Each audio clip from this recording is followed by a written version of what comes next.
Welcome to IETA Live, the first IETA Live of the new year. This event is introducing the Carbon Market Information Hub, which we're hoping to establish in the next few months of this year. And we're glad that you've joined us to learn more about it.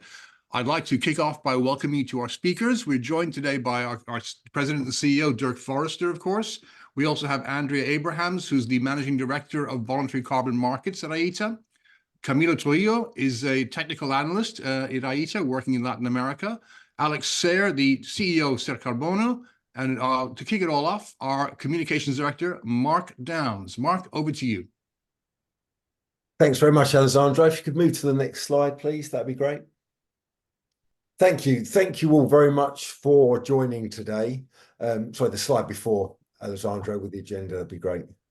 Thank you very much. So thank you all very much for joining today. This is an excellent moment for us in IETA trying to launch our Carbon Markets Information Hub. You would have seen Dirk's messages about it.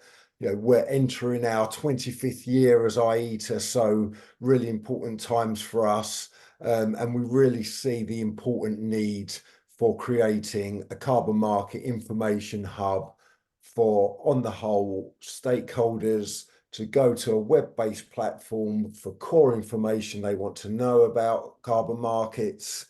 And obviously there's a promotion element to the information that we want to promote as well. And I'll come on to talk about that. But before I do, just run through what we're going to cover today. So first of all, I'll hand over to Andrea if she's managed to get back on the line. If not, Dirk's going to facilitate a discussion with Alex and Camilo and hear about their thoughts and views on why this hub is needed, certainly for the Latin American region. I'll then cover more information about the hub, its objectives, and the work streams that we've identified in collaboration with EDF, the Environmental Defence Fund. And then Dirk will make some closing comments. So without further ado, it doesn't look like Andrea's... I'm here. Oh, Andrea, you're here. But Dirk, by all means, join me in this chat. No, I couldn't see you there, Andrea. Go for it. And good morning, everyone, or good afternoon if you're in my part of the world. I'm in South Africa, in Cape Town at the moment, and it's really great to join you. We're going to have a bit of a chat about what's going on in the market and why communication is so important. And of course, it all comes on a backdrop of 2023, which was a difficult year. We had many challenges in the market and a lot of need for communication, which was not always easy. A lot of the criticism the market got was very technical, and technical information is difficult to respond to with equally technical information because a lot of people don't read that amount of detail. So it's been really, really tricky. But what is so interesting, and I hope many of you share our views on this, is that we're really starting to see a lot of momentum. And that is so encouraging. And so we're going to talk a little bit more about that momentum. And arguably, the time has never been more important now as we see that momentum in a growing market to have really good communication, reliable communication, data points that we can trust. So this is such an important initiative. But of course, IETA aren't the first organization or market participant to think about the need for communication. There has been a lot of discussion on this last year. And some of that discussion has led to some great initiatives, and really well done to the people who've been involved in trying to get their heads around what good communication looks like. So, of course, what we're doing is building on those efforts. This is very much complementary, and we are talking to everybody involved in some form of communication effort or another to try and align and, as I say, make sure it is complementary.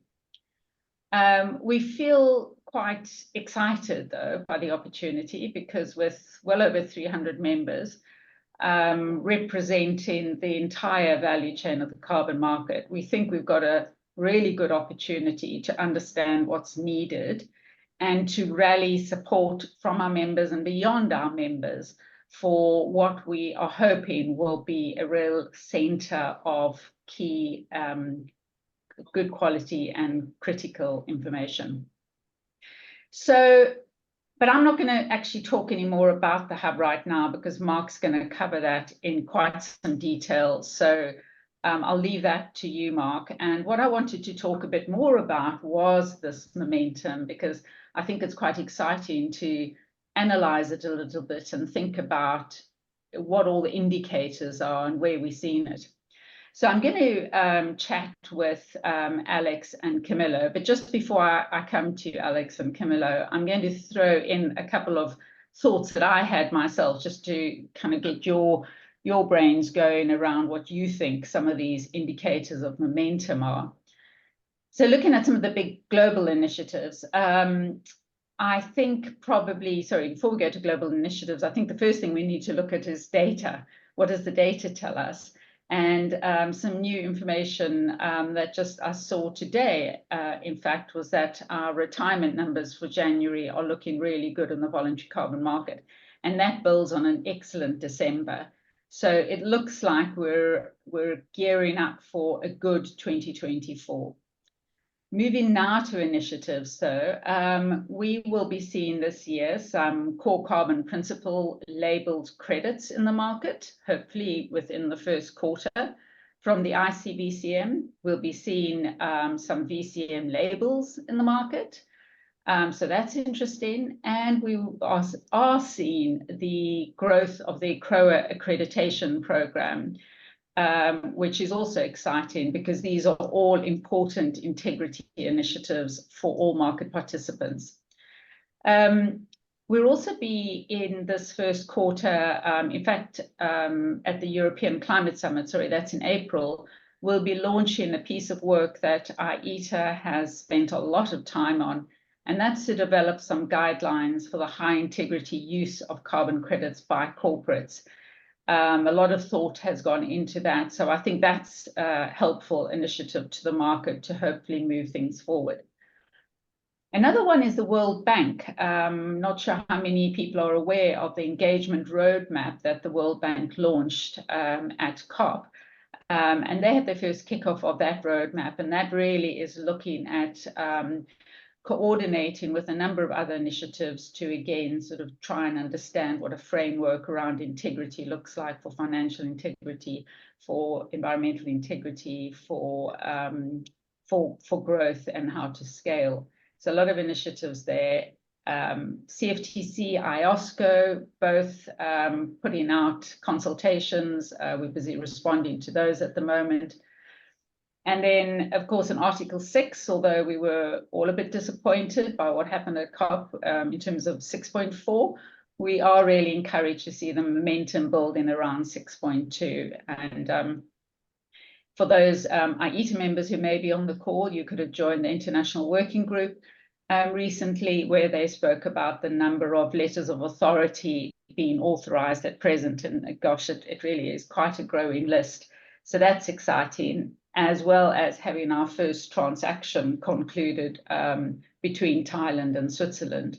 So lots going on there, but I'm going to pause there because I know there is a lot more, but what we want to do is try and get a sense of what's happening in other parts of the world. So I'm going to turn to Camillo first. Camillo works in the Latin America countries for us. He is our lead. And Camillo, won't you give us your sense of where you're starting to see indicators of momentum, both in terms of country participation, but also in terms of private sector participation? What are you seeing? Perfect, Andrea, and of course, hello everyone. Well, firstly, I would like to mention some numbers related to the DCM. For example, also Latin America and the Caribbean, we know is a region that is not responsible for so much of the global GHG emissions, just 7%. We also know that Latin America has a great potential for climate change mitigation. I will support this with some data. According to last year data from Trove, about 22% of global carbon credit issuances and around 23% of retirements come from this region. This is almost a quarter of the global PCM. Obviously, we can explain this in large part by the Latin America's large endowment in natural climate solutions. Also to support this, of the total of the carbon credit issuances in Latin America, around 76% corresponds to NCS. You know, we have several ecosystems here in the region. We have tropical dry forest. We have, of course, the Amazon region. We have wetlands. We have Andean forest. For example, Pantanal ecosystem in Brazil. So it's kind of taking a flavor of what we have in the PCM and the NCS potential we have here in the region, supporting how the momentum is building, and we are not losing that momentum. On the other side, we are expecting for it to grow. This is also supported by the action that the governments are taking. When we are talking about regulation, we have an increasing number of countries in the region that are enabling demand and regulation for developing or modifying mechanisms that already exist. For example, countries such as Brazil, we know about the ETS approval in the Congress, Chile with the offsetting mechanism and the regulation approved for the carbon tax, Ecuador, Paraguay also set rules last year. And this year, countries such as Argentina right now, they are discussing an ETS articles in a big law that this new government sent to the Congress. Also, Colombia will be discussing several regulations, including Article 6, including also an ETS mechanism. Brazil obviously will be working on the design of this ETS, and even Mexico and Peru are in the process of issuing new regulation. So this is an example. We already have 8 countries all involved in bilateral agreements or memorandum of understanding to develop a cooperative approach under Article 6.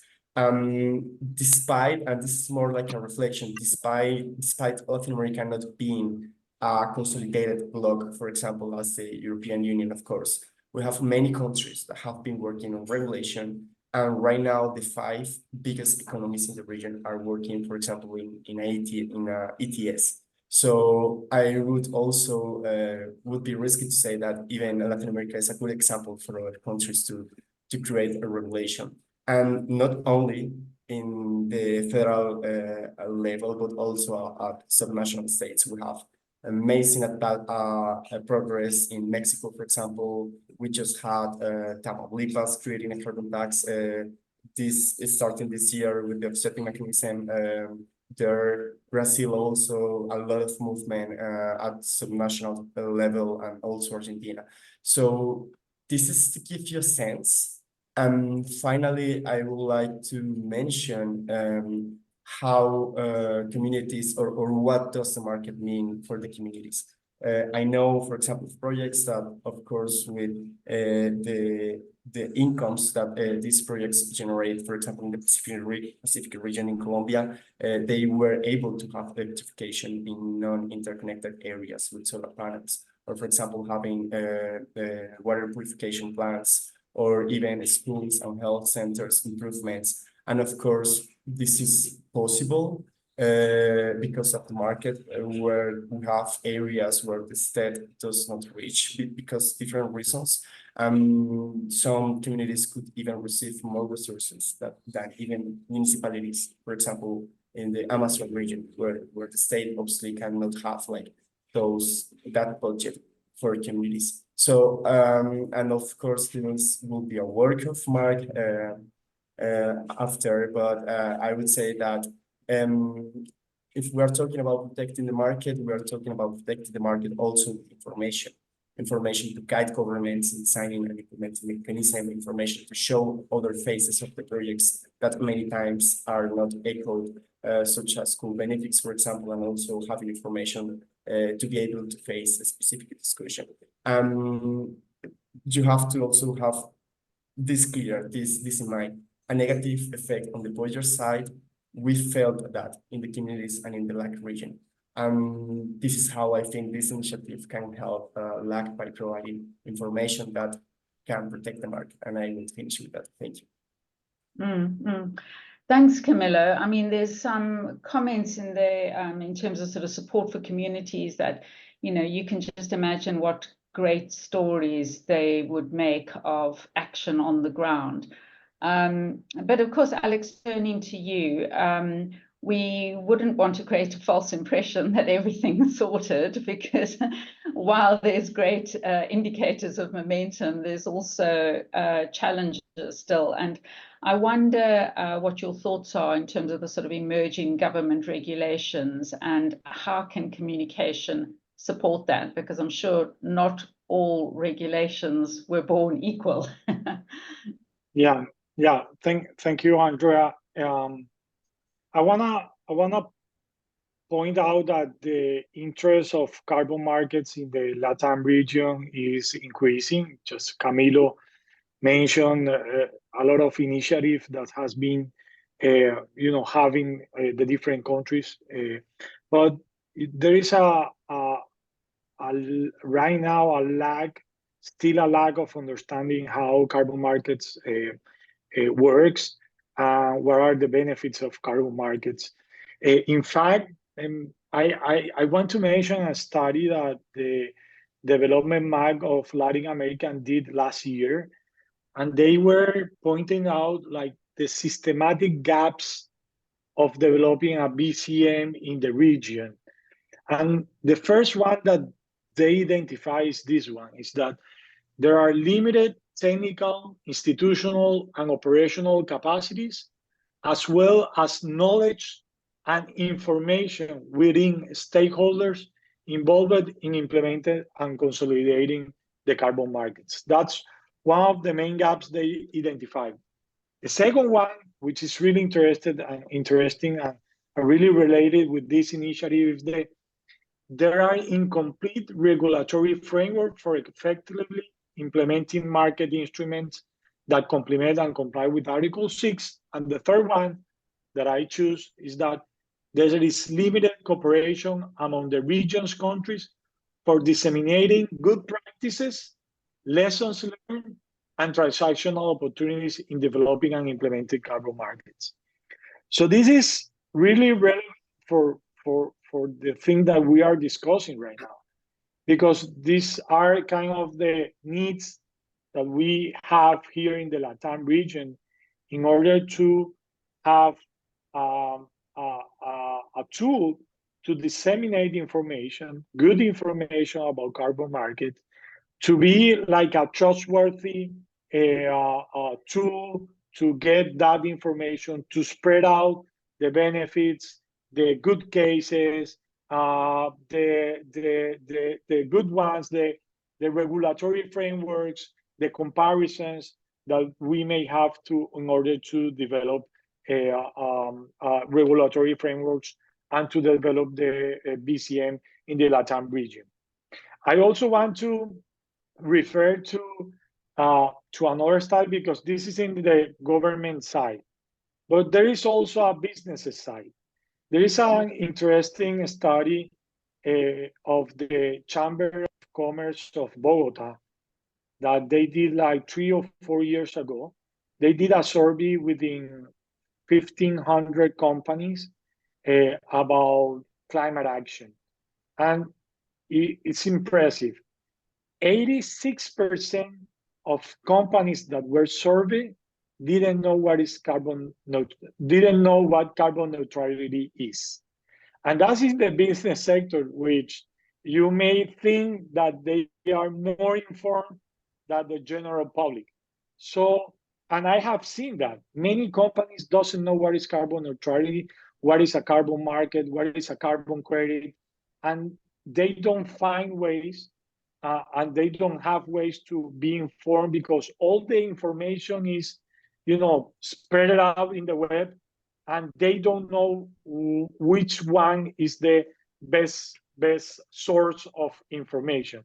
So for businesses who wants to engage in carbon markets, who wants to do mitigation projects, it's important to have the all information, you know, that they may think and they may need in order to be engaged in these new markets. And the other part is government, businesses, and communities. So I have a story that is real here in Colombia. When USAID, they wanted to do a project with a community, and they were telling about a carbon project. They thought that it was a coal project, not a carbon project. And there was a huge effort of months to explain the communities what is carbon, and how they can, you know, capture carbon, and how can they be involved in this kind of project. So communities doesn't have also that information available. And in terms of transparency, that we need good quality projects, having communities involved and informed, it's really good in order also to you know, promote these kind of projects in where communities are involved. So I think the hub should tackle these issues, and I think it's a really good initiative in order to fill these gaps that are already identified. Gosh, I think that's such a poignant reminder to us, especially those of us who work actively in the carbon market day in and day out. You know, we spend quite a lot of time looking at the next thing and the next paper and the next initiative. And in actual fact, you know, we need to be spending more time is the basics of the carbon market and getting more people understanding it and more people involved. And I think that's really the point that you're highlighting. So really interesting. We could talk more, but I don't want to eat into Mark's time. So I'm going to call it to a stop there. Thank you very much, Alex. Thank you, Camilo. I think you've given us a really good feeling for the activity across Latin America. So thank you. Thank you for your time. And Mark, I'll pass back to you. Many thanks, Andrea. And thank you very much for that very interesting and insightful discussion, Alex and Camilo. Very much appreciated. And thanks for joining us this afternoon or this morning. So I'll come on to talk about the hub objectives and work streams. But first of all, before I do, just want to make a few comments to give a bit of context about our thinking behind the hub.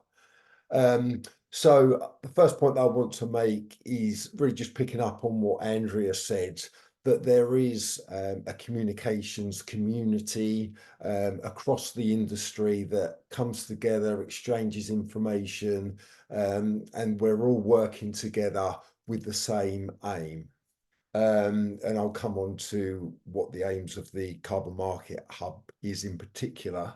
But I also want to say that in pulling together this work and the proposal for the hub, we've worked very closely with EDF, the Environmental Defence Fund, over the last 6 months or so to think about the objectives, the main themes and the work streams that I'll come on to talk about. And you'll see their name in the slide, EDF's name in the slide, where we're looking at doing joint work and collaboration and communication pieces with them. One final comment before I move on. This initiative covers compliance and voluntary markets. So we felt that that was really important because there's a lot of misunderstanding between the two, a lot of interchanging of vocabulary and you know, we really want to try to, as we've just spoken about, try to get more and a broader common understanding amongst all those that would like to know more about carbon markets. So Alessandro, if you could move us on to the first slide. So the objective of the hub, and I think for me the second word is really important. So it's about rebalance the public conversation. We've all seen the challenges that certainly the voluntary carbon market has had in the media and other reports over the past year or so. But we feel that we have a duty and an obligation to try to rebalance that and some of the negative criticism that the market has had, I think sometimes unfairly, from anti-market or anti-VCM detractors and funders. So it's important for us to get that balance in the discussion as well. So, and on that particular point, we do need to show humility as well.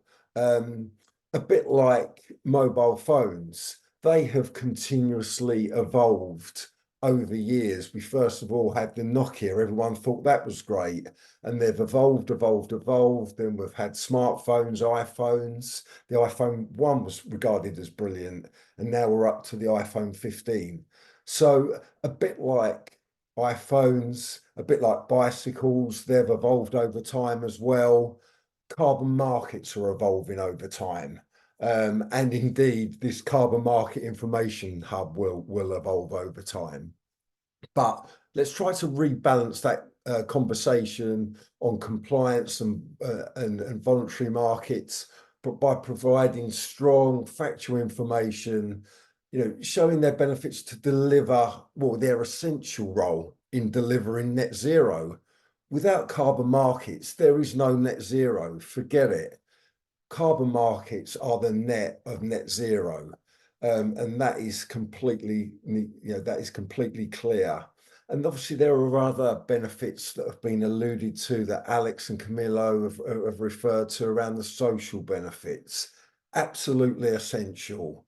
The great work that's going on with cook stoves, all the projects out there, maternity care, really, that investment going into communities that need it more than anyone else. Who can deprive them of that? So, in a nutshell, that's the objective. Obviously, for the hub itself, we have, sorry, previous slide there still, Alessandro, thank you.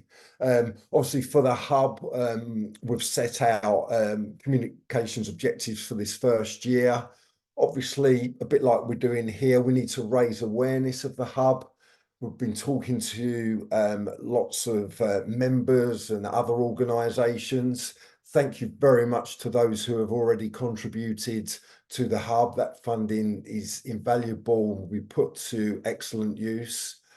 So we need to raise awareness of the hub and obviously both its pre-existence and when it gets up and running as well. So to really keep that momentum. Obviously, we need to promote. So we'll engage and educate audiences through targeted communications channels. Obviously, the first year we'll get things up and running, hopefully with a web platform, which I'll come on to talk about, and then we'll evolve and we will hopefully, as the financing comes in, we'll be able to do a lot more proactive communications. And then the third objective for this year is around building that momentum, getting that continuous drumbeat of communications, a beat of factual, balanced stories, case studies around compliance and voluntary markets. We already know the great success the EU ETS has had reducing absolute emissions over the last 30 years since it was introduced. There are other great examples in the client compliance market as well, and there are fantastic examples also in the voluntary market. So let's start pushing those stories out and raising awareness through a much broader range of audiences. Thanks, Alessandro. If you could move on to the next slide, please. Okay, so effectively, how are we going to bring the hub to life and deliver that key high-level objective? Well, the first thing is, the point of recognizing that carbon markets provide investment towards low carbon, climate resilient activities. Absolutely essential from a climate perspective. As I say, there's no net zero without carbon markets. The second element is the broader benefits around biodiversity and the social case. Looking at the benefits and beneficiaries that actually, it's changed their lives, and it's very important that we continue doing that and also tell those stories. And thirdly, obviously a lot of discussion over the past year or so around the quality of offsets. Well, let's make sure that we normalise the behaviour of buying high quality credits. There's a lot of market entrants coming in, so we need to make sure that the credits that they're buying are of the highest quality, and there's a lot of standards organisations and work going into to ensure that that's happening through the VCMI, etc. Okay, let me dive a bit more into the 5 work streams now. I will touch on these just on a high level basis because I'll come on to talk to them in a bit more detail. So the first work stream is around the foundation content. This will be effectively a web-based platform, a website in partnership with a great organisation called CarbonWise, where we will have access to really good factual information about the players in the market, and talking about various elements that all stakeholders should really know about carbon markets. The second element is around advocacy, obviously been at IETA's bread and butter for the last 25 years. It's IETA's 25th anniversary this year. We're extremely proud, and we obviously want to continue that the great work that IETA's done over the past 25 years, and just really build and take that advocacy also to the next level.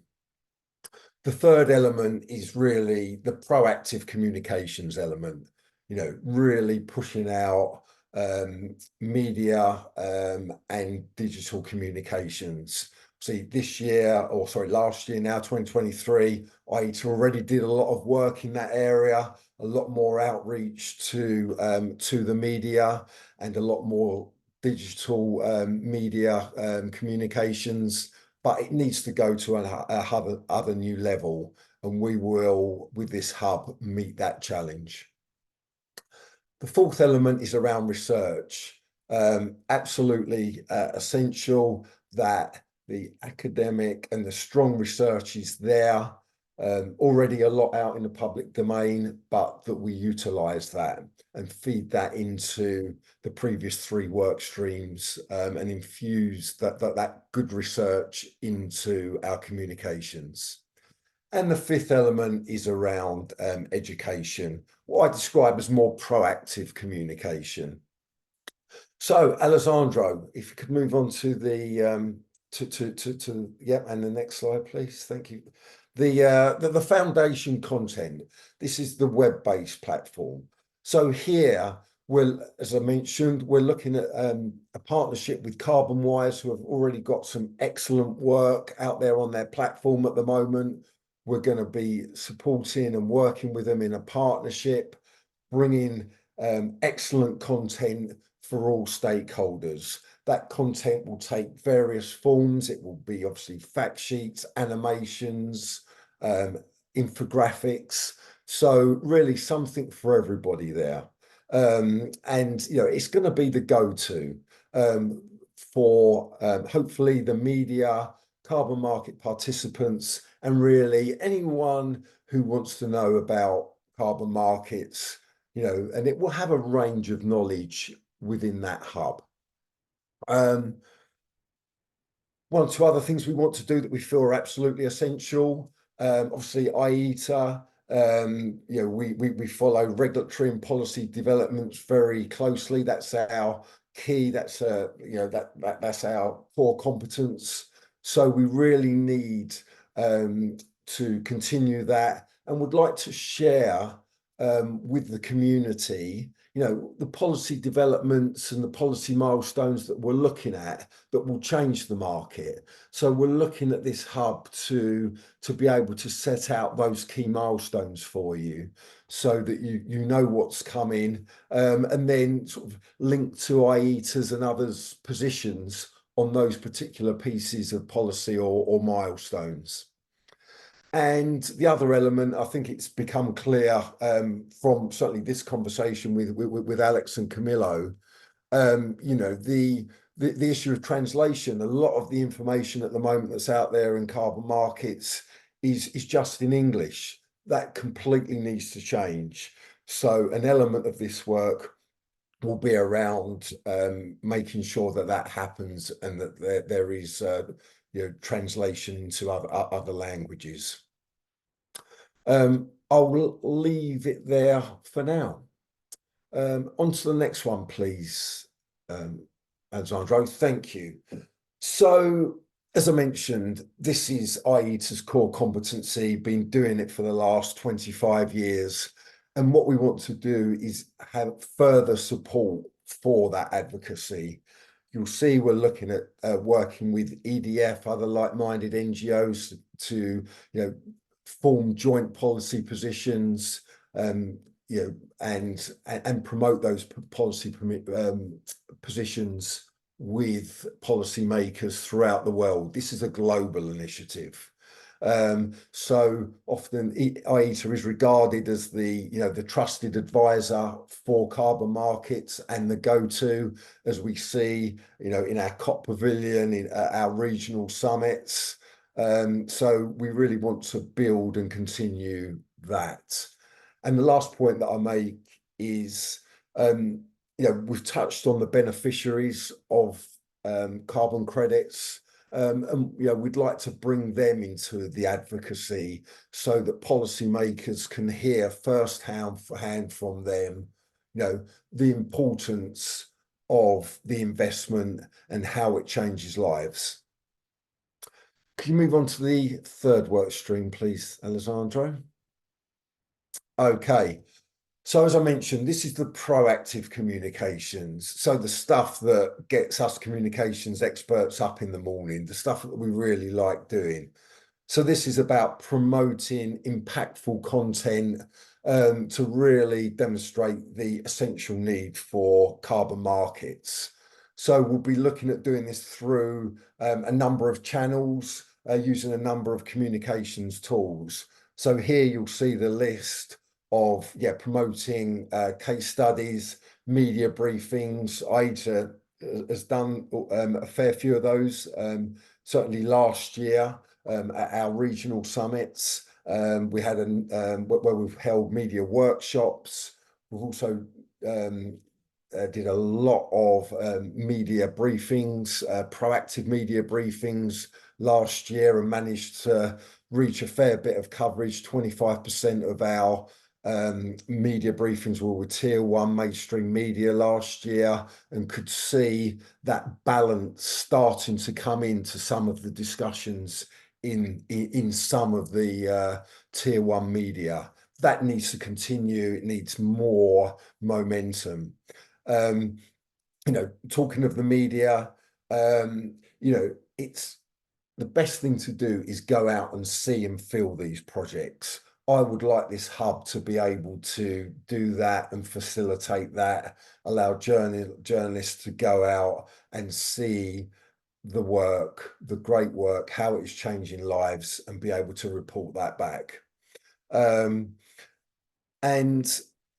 I think the final point that I would make is, this is not going to happen overnight. We are not going to rebalance the public sentiment, the stories that are out there at the moment. I think we're already starting to see it, even in maybe some of the more critical media outlets out there. certainly some of the pieces that I saw this time last year compared to some of the pieces that I've seen this year, there is at least some balance on the other side of the story. And I think we just need to we need to continue that. And indeed, we will work with the very respected NGO, EDF, and other partners to get that drumbeat going and continue the good work. Please move on to the next one. Thank you, Alessandro. So the next element, as I mentioned, around research, the importance of solid academic, respected research that is non-biased, that is balanced and factual. So over the many years, IETA has already worked with a number of excellent academic institutions like Maryland, like Harvard, etc. We want that to continue. And also there are obviously other pieces of research that IETA has conducted over the years with other organizations also. We need to continue that, leverage what's out there at the moment, but also build and as new developments happen in the market, make sure that we're on top of those and communicate the good research that is coming out. Move on to the next one, please, Alessandro. Thank you. So the last one, as I describe it, is around proactive education. So we're going to have the excellent Carbon Market Information Hub and the web-based element of that. So the way you're to think of the hub is really a virtual concept. Yes, workstream 1 will be the web-based content, and then there'll be the 4 other work streams that I've talked about as well. And this 5th work stream is absolutely essential for those that want to know more about carbon markets. They've got the basic information, but you can see the audience that we're thinking about that need that detail. So we've catered for, the paddlers, the swimmers. This is more for the divers. So we'll be hosting webinars, podcasts, seminars, e-learning, training sessions. And obviously, IETA already holds its excellent regional summits. And, there are fantastic opportunity for carbon market experts to come together, exchange information and ideas, discuss, debate in the main program, but also in the business lounge over coffee, over lunch, over drinks, exchange information, exchange stories, and come together as a carbon market community. So that is something that we feel is absolutely essential. And again, we will work with CarbonWise to help develop those communications materials. You see that I've got podcast platforms there. I already did a lot of work last year with talking on podcasts, both within the industry and outside the industry, and academic podcasts, and also the Smarter Markets podcast, which was an excellent success at our North American Climate Summit, where 35 podcasts were recorded and promoted, all sharing wisdom and information about carbon markets. So we've got an excellent platform to build on this year. Okay, if you could move on. Okay, so now the timeline. So this discussion is all part of establishing interest from members and other sources. Hence why, this webcast went out to people, our connections, our friends, our stakeholders, to come and hear about this work. And we're going to be doing that and continuing that, one-to-one discussions, more webcasts for those that are interested in being involved, able to finance and want to help build this hub into a real success. So that's really what's going to happen over the next couple of months. And then essentially it's really firming up those delivery plans for the 5 work streams. So I've given a high level overview of what we would like to achieve. It's a case of how long's a piece of string. We need the money to come in to be able to deliver what we really want to deliver and deliver what Alex has said needs to be delivered. So we'll have strong delivery plans with metrics, with targets, so that that will be tracked by an advisory group for those who are willing and able to contribute. There will be an advisory group to help shape this whole how hubs work and share communications ideas. We are looking to formally announce the hub and what where we've got to and what we would like to deliver over the year at our excellent event that will be held in Florence, our Europe Climate Summit, the 16th to 18th of April. Be sure not to miss that one. Excellent venue, always excellent events. So please do come along, share your thoughts, and hear more about the hub there. Okay, I've probably talked enough, and now I would just like to hand over to Dirk. Hey, thanks, Mark. It's great to review the progress made so far, so I think getting things organized. But obviously, one of the things that screams out at me as I heard your presentation is, after working in these markets for a very long time, the public education job is never done. Anytime you sort of think you're there are new people coming in, or new policymakers to educate, and hopefully there are new companies and industries getting involved. And sometimes those of us that have been in it for a while forget that, but it is something that I think we owe our business, is to reinvest some time and energy in this public education effort.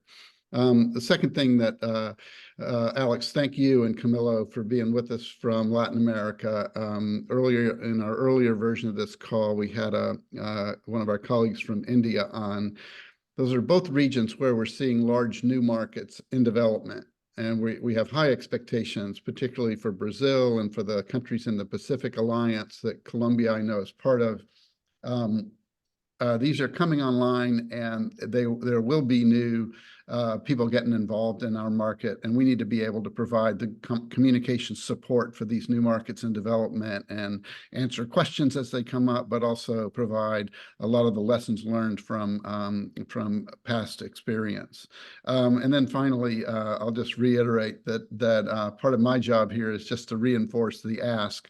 For those of you that are IETA members, we're looking to fully fund this initiative, and we'll be coming around passing the hat to all of you, but we wanted to do this in a public forum because we're open to funding from other channels as well. So if your organization is one that might support us with funding, please do get in touch with Mark, since he's our point man on organizing it. But that's not all we need. We also need the involvement of experts who actually have the information that'll help us populate this with the latest and greatest information, and also with the stories, the success stories, and the challenges that we've worked through. Excuse me, we want to bring all of that to the fore as well. Especially, I think, efforts to put a bit of a human face on what we do. I was reflecting earlier on when I first got involved in carbon markets. I saw a couple of friends online here who used to be with Cantor CO2e.com. And I remember the first visit I made to Cantor when I was a government official, and kind of getting a look at what markets might look like. And it all looked like a bunch of people in Wall Street sitting behind screens, moving money from places that needed it or that had investment to places that needed investment. But those of us who worked in carbon markets know that it's a lot more than that. It's actually deploying technologies on the ground, getting farmers involved in climate solutions, helping women improve their health with clean cook stoves. It's a lot of things that really make a difference on the ground to communities, and certainly in the natural climate solutions area, help us preserve nature in a way that is extremely powerful. So hopefully we can draw some of those really good news stories as they occur and make them accessible to a wider audience, because those of you that work on the ground, you know the stories, but a lot of people that work in in traditional businesses may not have that experience. So we want to broaden the knowledge and understanding. So thanks again for joining us today, just to get a little bit of a feel for it. And I'm going to pass back to Mark and Alessandro for the close, but it's great to see all of you here, and I hope you'll be able to get engaged with us in this new venture. Thank you. Thank you all very much indeed for joining us today.